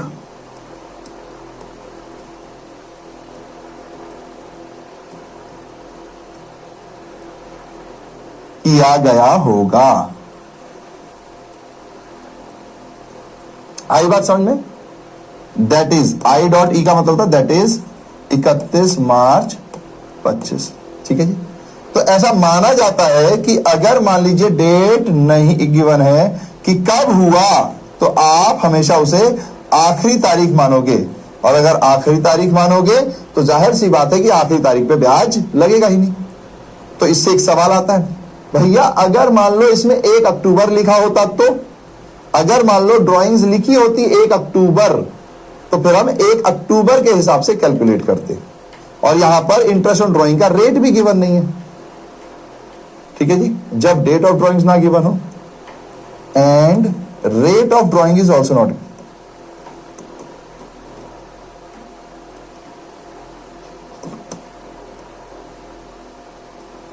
तो जब आपको रेट गिवन ही नहीं है तो आप कैलकुलेट कैसे करोगे, है ना। हालांकि कई बार ड्राइंग्स जो होता है इसे एडिशनल विड्रॉल ऑफ कैपिटल मान के हम कैपिटल वाले ही रेट को कंसीडर करते हैं, लेकिन डेट गिवन नहीं है तो हम वो भी कंसीडर नहीं करेंगे। ठीक है जी, तो जब डेट गिवन नहीं, अगर भैया 1 अक्टूबर डेट लिखा होता तो फिर मैं यहां पर 1 अक्टूबर के हिसाब से ड्राइंग्स पर 6 महीने का ब्याज लगाता, और वो इसमें से भी माइनस होता और इसका वाला इसमें से माइनस होता। तो 40,000 का 6 महीने जो भी डेट दिया होता उसके हिसाब से कैलकुलेट करता और वो इसमें से माइनस होता, बाकी पैसा इसको मिलता। ऐसे ही यहां पर इसमें से माइनस होता फिर उसको पैसा मिलता, लेकिन वो हमें गिवन नहीं है तो हमने उसको किया नहीं। चलो भैया जी, अब बढ़ते हैं आगे। अब इंटरेस्ट ऑन कैपिटल के ऊपर ना कुछ एडजस्टमेंट्स है जो आपको याद रखने हैं। ठीक है जी, कुछ थ्योरी पॉइंट्स है जो आपको याद रखने हैं, हालांकि मैं कई पॉइंट्स पहले भी बता चुका हूं। सबसे पहली बात, अगर पार्टनरशिप डीड साइलेंट है, एब्सेंट है, यानी कि भैया जी डीड नहीं बनाई गई है, हिंदी में देख लीजिए, साझेदारी विलेख की पूंजी पर ब्याज के संबंध में मौन है। ठीक है जी, शांत है, कुछ नहीं बोला हुआ, जो भी लैंग्वेज लिखिए। अगर ऐसा होता है तो हम सबको पता है कि अगर नहीं दिया हुआ है, श्रेयान जी डांट पड़ेगी आपको, हम कैपिटल की बात कर रहे हैं, लोन में है सिर्फ वो, है ना। अब ऐसी गलतियां नहीं करेंगे अपन, है ना। तो फिर ऐसे केस में पूंजी पर ब्याज की अनुमति नहीं है। ठीक है जी, capital is not allowed. Okay जी, अच्छा अगर मान लीजिए ब्याज का रेट गिवन है, ठीक है, कैसे कैसे देना है ये भी गिवन है, तो क्या करोगे, तो ध्यान से देखिएगा। Partnership deed provide interest on capital but silent with regards to its treatment. Deed कह रहा है हाँ हाँ दे दो, परसेंटेज दे दो, लेकिन कैसे क्या है ये सब कुछ नहीं बताया हुआ। तो 3 कंडीशन आती हैं, ध्यान से देखिएगा। 3 कंडीशन, सबसे पहली कंडीशन, फिर दूसरी कंडीशन, फिर तीसरी कंडीशन। ये वाली हम बाद में पढ़ेंगे, बाद में अच्छे से पढ़ेंगे, ये आपकी किताब में नहीं है। ठीक है जी, ये जो आपकी एसबीपीडी बुक है उसमें ये वाला पॉइंट नहीं है जितना मैंने देखा है। हालांकि आज ही आई है तो मैंने पूरी नहीं देखी है, बट अभी शायद ये पॉइंट नहीं है। ठीक है, आइए समझते हैं। पहले तो मैंने आपको बताया था कि इंटरेस्ट ऑन कैपिटल क्या है, पूंजी पर ब्याज क्या है भैया जी, एक प्रकार का लाभ का आवंटन है, एप्रोप्रिएशन ऑफ प्रॉफिट है, लाभ को बांटना है।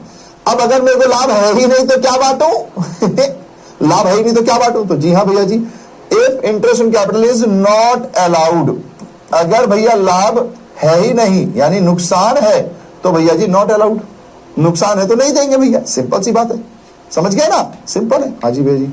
अच्छा अगर मुनाफा है ना, मेरे पास 20,000 रुपए का मुनाफा है और 5,000 बांटना है तो बांट दो, क्या दिक्कत है, तो अपन जैसे करते हैं वैसे करेंगे।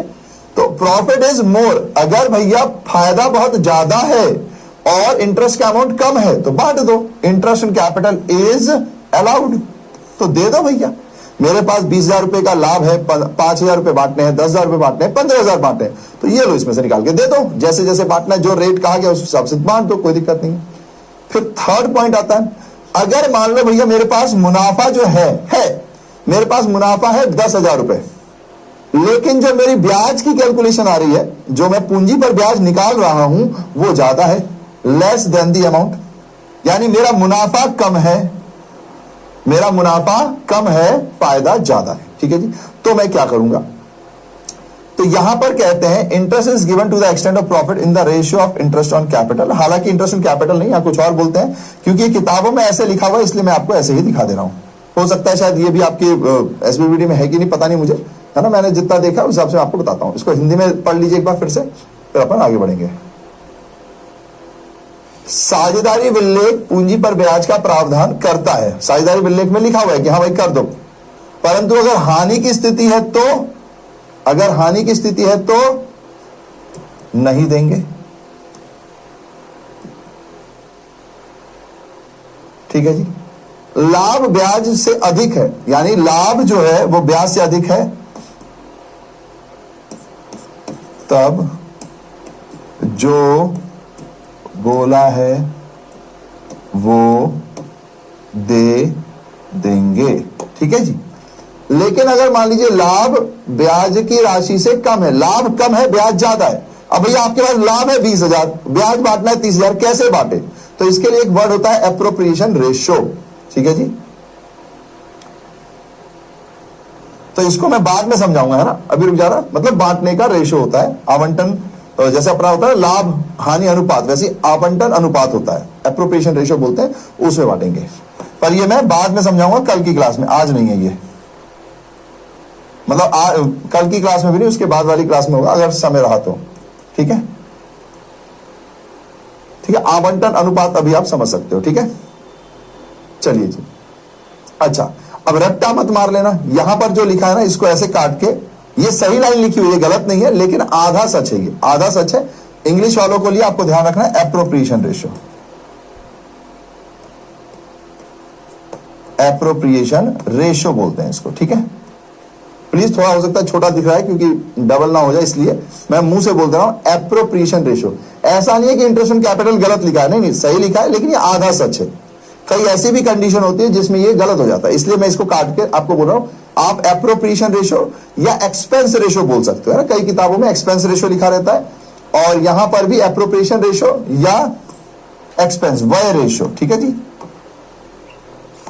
हिंदी वालों के लिए व्यय रेशियो कहते हैं। ठीक है, अच्छा, अब रट्टा मत मारना। कई बार क्या होता है, हमने बोल रखा है कि भैया जी इंटरेस्ट ऑन कैपिटल जो है जब लाभ होगा तो बांटेंगे, नहीं होगा तो नहीं बांटेंगे, है ना। और ये पीएनएल एप्रोप्रिएशन अकाउंट में आता है, ये सब हम सबने पढ़ रखा है। हाँ, हैंड रेस कर लीजिए, आप सबने पढ़ रखा है ना भाई, ये सब हमने पढ़ रखा है कि भैया अगर फायदा होता है तो हम लाभ हानि विनियोजन खाता बनाते हैं और उसमें ब्याज पर पूंजी बांटते हैं। ठीक है, ये सब हमने पढ़ रखा है। अगर साझेदारी उल्लेख नहीं है तो नहीं बांटते, हानि है तो नहीं बांटते, है ना, ये सब हमने पढ़ रखा है। यस,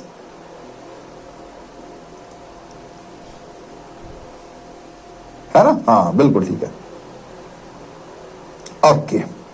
लेकिन अगर सवाल कह दे कि नहीं, इसको लाभ हानि उसमें मत दिखाओ, ठीक है जी, एप्रोप्रिएशन अकाउंट में मत दिखाओ, पीएनएल एप्रोप्रिएशन अकाउंट यानी लाभ हानि विनियोग खाते में मत दिखाओ। ठीक है जी, तो अगर नियोजन खाते में नहीं दिखाना है तो कहां दिखाएं? तो कह रहा है इसे लाभ हानि खाते में दिखाओ। तो अगर क्वेश्चन ही आपसे कह दे कि सुन लो, लाभ हानि खाते में दिखाओ, लाभ हानि विनियोजन या नियोजन खाते में मत दिखाओ, तो मैं कौन होता हूं मना करने वाला? मैं कहूंगा ओके। तो अगर सवाल आपसे कह दे तो ध्यान से समझना, partnership deed provide that interest and capital as charge against profit. Deed ही मुझसे कह रहा है साझेदार विलेख में पूंजी पर ब्याज को लाभ के विरुद्ध व्यय के रूप में प्रदान करना है। लाभ के विरुद्ध यानी चार्ज अगेंस्ट प्रॉफिट, तो यानी कि प्रॉफिट एंड लॉस अकाउंट में दिखाओ, तो फिर आपको वहां दिखाना पड़ जाएगा, तो पीएल एप्रोप्रिएशन में मत दिखाना। तो रट्टा मत मार के बैठना कि निक्कू भैया ने कहा था, अरे जी अभी नहीं, अपनी क्लास 4:45 तक की, अभी टॉपिक खत्म नहीं हुआ, अभी एक और टॉपिक पढ़ाना है मुझे, अभी क्लास खत्म नहीं हुई भैया जी, है ना। अच्छा, हम चले, आप पढ़ाते रहो, ओके, अच्छा ठीक है, आप चले जाओ, कोई बात नहीं, बाद में रिकॉर्डेड देख लेना, पर देख जो लेना, वरना अगली क्लास में आगे कहोगे समझ में नहीं आया। ठीक है जी, तो पूंजी पर ब्याज की अनुमति हानि पर भी है।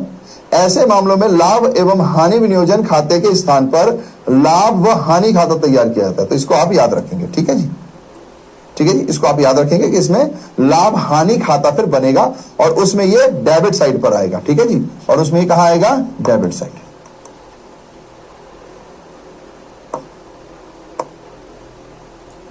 ठीक है जी, चलिए जी, तो ये हिंदी में भी हो गया और इंग्लिश में भी हो गया। Interest in capital is allowed even if there is a loss, profit and loss appropriation account is prepared in case. तो फिर पीएनएल एप्रोप्रिएशन अकाउंट की जगह पीएनएल अकाउंट बनेगा। तो ध्यान रखना, अगर क्वेश्चन आपसे कह दे कि लॉस में भी दो, तो फिर आपको पीएनएल अकाउंट में बनाना पड़ेगा, है ना। चलिए ठीक है, इकोनॉमिक्स की क्लास कब से है आपकी? आपका इकोनॉमिक्स क्लास है 45 तक है अपना टाइम, 6:45 तक तो चलेगी क्लास। चलिए जी, अब देखो हमने क्या किया, हमने लाभ हानि विनियोजन खाता बनाना सीख लिया है। ठीक है जी, विनियोजन खाता बनाना सीख लिया। उसमें हमने बहुत सारे टर्म्स देखे। अब हम एक एक टर्म्स को समझेंगे, ठीक है जी। हमने उसमें बहुत सारी चीजें देखी है ना। हमने पूंजी पर ब्याज देखा, हमने आहरण पर ब्याज देखा, हमने वेतन देखा, हमने कमीशन देखा, कमीशन मैनेजर भी होता है और पार्टनर भी होता है, और हमने ऋण पर ब्याज, रेंट, ये सब हमने देखा। इन सभी में तो 7 बजे तो अभी से क्यों भाग रहे हो भाई साहब, रुक जाओ। अपना तो टाइम ही 6:45 तक का तो अपना वैसे भी टाइम है। तो प्लीज यहाँ पे ये टॉपिक करके जाएंगे, उसके बाद आपकी इच्छा है ये टॉपिक तो आज अपन करके जाएंगे, ठीक है। टॉपिक पढ़ के जाओ, भले ही क्वेश्चन आज नहीं अगली क्लास में करेंगे, लेकिन टॉपिक तो पढ़कर जाना है।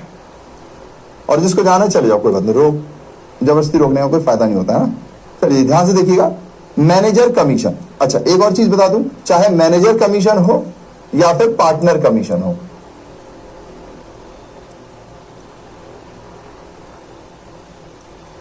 शॉर्ट में कमीशन का, दोनों का ट्रीटमेंट सेम है, अकाउंटिंग ट्रीटमेंट सेम है।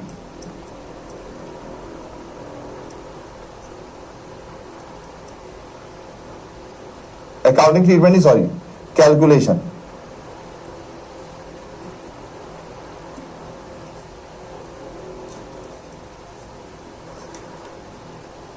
ठीक है जी, ध्यान रखेंगे। अगर चाहे आपसे मैनेजर कमीशन बोला हो चाहे पार्टनर कमीशन बोला हो, उसकी कैलकुलेशन तो सेम है। यानी कि आप मैनेजर कमीशन निकालोगे तब भी यही फॉर्मूला लगाओगे, और जब पार्टनर कमीशन लगाओगे तब भी यही फॉर्मूला लगाओगे, ठीक है जी। तो calculation of commission is same, ठीक है, लेकिन इसका ट्रीटमेंट अलग अलग है। मैनेजर कमीशन जो है ये प्रॉफिट एंड लॉस अकाउंट में डेबिट साइड आता है, ठीक है जी। और ये चार्ज अगेंस्ट प्रॉफिट कहलाता है, चार्ज अगेंस्ट प्रॉफिट कहलाता है, ठीक है जी। लेकिन पार्टनर कमीशन जो है, पार्टनर कमीशन ये पीएनएल एप्रोप्रिएशन अकाउंट के डेबिट साइड पर आता है, ठीक है। और ये एप्रोप्रिएशन ऑफ प्रॉफिट कहलाता है। बस इतना ही अंतर है, बाकी तो सेम है। अब इसका एक छोटा सा फॉर्मूला है, चलिए माइस्टिक सारस ने फॉर्मूला भी बता दिया है, ठीक है जी, ओके। तो देख लीजिए, इसका सिंपल सा फॉर्मूला है। तो भैया जी अगर कहा हो प्रॉफिट बिफोर चार्जिंग सच कमीशन, क्या वर्ड बोला है, बिफोर चार्जिंग। अच्छा अब देखो ये फॉर्मूला है भाई, तो इसको ऐसे ही याद रखना पड़ेगा और कोई दूसरा तरीका नहीं है, ठीक है जी। फॉर्मूला क्या है, फॉर्मूला होता है net profit, net profit into rate upon 100, ठीक है जी। तो मान लीजिए सवाल में कहा कि आपको मैनेजर कमीशन 10% देना है, ठीक है जी, और आपके पास जो फायदा है वो 22,000 है, तो 22,000 का 10% निकाल दो, तो 22,000 10/100 तो 2,200 रुपए आपका कमीशन आ गया। तो बड़ा ही सिंपल फॉर्मूला है, हिंदी में देख लीजिए, कमीशन लगाने से पहले के लाभ पर, कमीशन लगाने से पहले यानी कमीशन माइनस करने से पहले के लाभ पर आपको कमीशन निकालना है। तो इसका फॉर्मूला हो जाता है, यही है, net profit into rate upon 100, ठीक है जी। तो आपने निकाल लिया, तो 22,000 इंटू 10/110 तो 2,200 आ गया। एक और फॉर्मूला होता है भाई, एक और फॉर्मूला होता है जिसको कहते हैं प्रॉफिट आफ्टर, ये क्या है, आफ्टर चार्जिंग सच कमीशन, हिंदी में बोलते हैं कमीशन काटने के बाद, कमीशन काटने के बाद। तो इसका फॉर्मूला क्या हो जाता है, ध्यान दीजिएगा, net profit into rate upon, ये देखो फॉर्मूला है भाई, इसमें अपन कुछ नहीं कर सकते। अब रिसर्चर ने कहा ये फॉर्मूला यूज करो, हमने कहा ओके, तो ये फॉर्मूला है, इसको आपको ऐसे याद करना पड़ेगा, रेट प्लस 100। इसका मतलब क्या हुआ भैया जी कि नेट प्रॉफिट इन 10/100 तो आप करते ही थे, बिफोर वाले में तो सिंपल है, net profit into rate upon 100। तो नेट प्रॉफिट 22,000 है, सवाल देख लो लिखा हुआ है 10% का कमीशन निकालना, मैंने निकाल दिया। लेकिन अगर आफ्टर चार्जिंग लिखा हो सवाल में कि मुझे आफ्टर चार्जिंग का बताओ, तो ऐसे केस में 22,000 इंटू 10/110, ये 110 कैसे आया, 10 प्लस 100। अब ये 10 कैसे हुआ भैया जी, क्योंकि कमीशन का रेट 10% है। अगर भैया ये 5% होता तो क्या हो रहा होता, अगर 5% होता तो 22,000 इंटू 5/105, समझ गए। अगर 8% होता तो 8/108, अगर 15% होता तो 15/115। तो ये फॉर्मूला है, इसको आपको याद रखना है। चाहे आप कमीशन काटने के बाद की बात करो या इंग्लिश में आफ्टर चार्जिंग बोल दो, तो ये दोनों का सेम फॉर्मूला है, ठीक है जी। तो इससे आता है आपका 2000 और इससे आपका आंसर आ रहा था 2200। प्लीज इसको ध्यान रखेंगे। नेक्स्ट क्लास में जब हम मिलेंगे तो हम इससे रिलेटेड सवाल करेंगे। अब हम क्या करेंगे, मैनेजर कमीशन सीख लिया, फिर रेंट पेड, रेंट रिसीव्ड सीखेंगे, फिर पूंजी पर ब्याज पे हमने जो जो सीख रखा है वो, और कुछ थोड़ी बहुत और बातें सीखेंगे, फिर आहरण पर ब्याज सीखेंगे, है ना। तो बहुत सारी चीजें सीखेंगे। तो एक एक करके एक एक आइटम को समझ लेंगे। उसके बाद हम पूंजी खाता दोनों ही तरीके से, स्थिर और अस्थिर मेथड से हम सीखेंगे, ठीक है जी। तो ध्यान रखना, अभी अब हम क्या करेंगे, एक एक टाइप की चीजों को सीखेंगे थ्योरी वाइज। तो प्लीज आपको तैयार रहना है। आज मैंने आपको कोई होमवर्क नहीं दिया है, कल मैं आपको क्वेश्चन कराऊंगा, ठीक है। बस आपको तैयार रहना। चलिए जी, तो यार अब जा रहे हो तो मुस्कुराते हुए जाओ, थोड़ा सा टमाटर दिखाते हुए जाओ कि सब समझ गए, तो हम आगे बढ़े, है ना। आज की क्लास को रिवाइज कीजिएगा क्योंकि कल फिर हमें सवाल जवाब करने हैं। हाँ जी, थैंक यू तनिष्का जी, यार so sweet of Tanisha ji, so thank you. हाँ जी, कहां भग गए सब। प्रिंस जी टमाटर भेज दिया, मुस्कान जी ने भेज दिया, महात्मा जी ने भेज दिया है, विशाल जी ने भेज दिया, ठीक है। मुस्कुराते हुए चलेंगे, ओके, हाँ स्माइल करते हुए चलो, ठीक है जी, यस सर रिव्यू हो जाएगा, ओके। चलो, सो थैंक यू मेरे प्यारे कॉमेंट्स, थैंक यू, है ना। और एक और मोटो है, have a smile, spread smile, because smile is the biggest gift which you can give to anybody. तो मुस्कुराओ, इस मुस्कुराहट को फैलाओ, इस तरीके से फैलाओ कि इस जीवन में मजा आने लगे। तो मिलते हैं कल, तब तक के लिए tata tata tata, bye bye bye bye bye.